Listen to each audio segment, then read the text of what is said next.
Hi, my name is Richard. I'm a volunteer with Max Courage from New Bedford, Massachusetts, and today I'll be reading an essay on courage by Kunthea Mab, taught by Phala Aut from Kok Rawiyang village in Cambodia. The meaning of courage for me is to try very hard to overcome every obstacle. It involves persistence in daring to do what you think is correct and not to care about what anyone is saying. Courage benefits every human, both poor and rich people. Most importantly, we may use courage to help deal with difficult situations.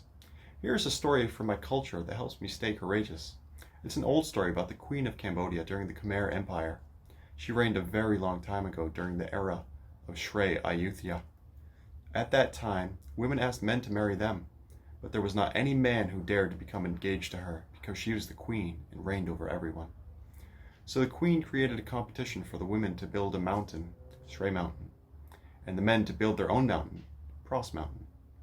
Whichever team built the highest mountain would be the winners, and the losers would have to ask them to marry. The losers would propose, and the winners could say no to them if they chose.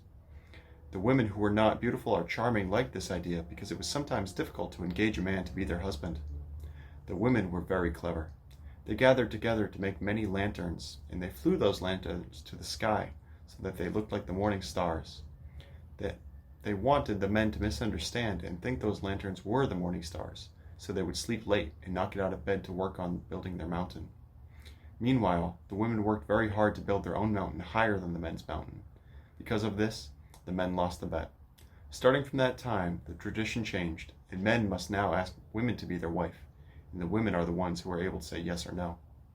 The women in the era of Shrey Ayutthaya inspire me because they had the courage and perseverance to demand the right to engage men to be their husband if they didn't want them. Women nowadays must be greatly valued and take care of our customs without losing courage. Every woman has the right to achieve anything. Courageousness is a very important thing to pull us to reach success.